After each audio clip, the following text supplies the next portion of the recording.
Au centre hospitalier préfectoral d'Anéhor, c'est encore possible de se soigner gratuitement aux frais de la Fondation Nana Ané 15 pour la période 2020-2025. Le roi des Mina, chef traditionnel de la ville d'Anéhor, Sa Majesté Nana Ané Ohininko comme Dessous 15, met à la disposition de cet hôpital pour une deuxième fois une enveloppe financière de 30 millions de francs CFA pour prendre en charge les enfants de 0 à 5 ans et les personnes âgées de 70 ans et plus. Pour la première période de 2015 à 2020, la rente a permis de soigner 13 357 enfants et 4 323 adultes pour un montant de 25 millions de francs CFA. C'est un bilan satisfaisant, en ce sens qu'il a permis de prendre en charge près de 18 000 patients au CHP Anéhor durant les 5 ans. Vous savez que des fois, on n'a pas les frais de consultation, on est obligé de rester à la maison. Donc, aujourd'hui, les patients arrivent parce qu'ils ont la confiance d'être reçus à l'hôpital, puisque les frais de consultation seront gratuits. Et il arrive des fois que même, à part les frais de consultation, certains patients n'ont même pas un franc. Donc, on essaie de leur prescrire certains médicaments sur le fonds Nana. Et les patients qui sont assurés ne sont pas pris en charge. C'est les personnes vulnérables. Toujours dans l'optique d'améliorer le dispositif sanitaire dans les lacs et en réponse aux besoins exprimés par le CHP d'Anéhor d'ici 2022 sur fonds propres du roi des Adigo et alliés, la Fondation va ériger 2 blocs au sein de l'hôpital, la gynécologie obstétrique et le service d'ophtalmologie. Ici, à l'hôpital d'Anéhor, nous avons un bloc limité pour les différents services qui existent, qui utilisent plutôt le même bloc. L'initiative vient encore nommer pour faciliter l'utilisation du bloc et prendre en charge le plus rapidement les femmes enceintes et pouvoir sauver des vies humaines.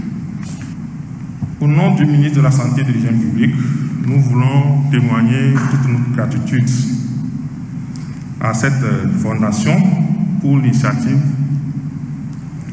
Nous voulons ici rassurer la Fondation et tous ceux qui sont impliqués dans la mise en œuvre de ce projet que nous allons peser de tout notre poids pour faciliter les démarches administratives afin que le projet puisse voir le jour.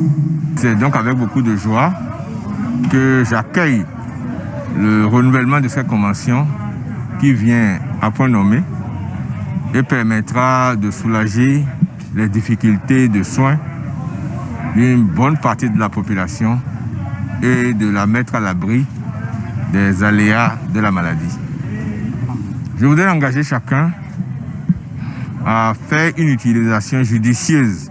L'élément nouveau dans cette subvention est l'intégration et la prise en charge gratuitement désormais des personnes accidentées et acheminées au CHP d'Anéhor et une partie de cette enveloppe est destinée à la lutte contre la COVID-19. La Fondation réaffirme ainsi son engagement d'accompagner le gouvernement togolais dans sa politique sociale et sanitaire.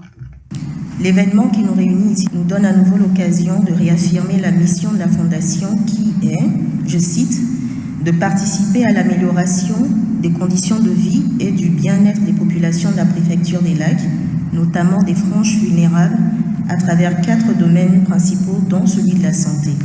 C'est pourquoi elle fait du 3e ODD un de ses bâtons de pèlerin.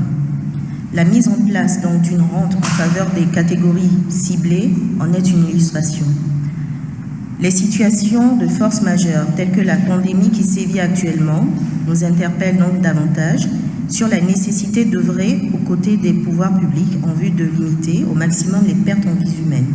Le montant total de ces 2 projets est estimé à 500 millions de francs CFA et permettra à la Fondation, pour les 5 prochaines années, de renforcer davantage l'accès à des soins de qualité pour les patients et les meilleures conditions de travail pour le personnel soignant. Bientôt, la deuxième partie des besoins exprimés, dont la fourniture de matériel d'équipements médicaux et le projet de construction d'un pôle mère-enfant, sera prise en compte.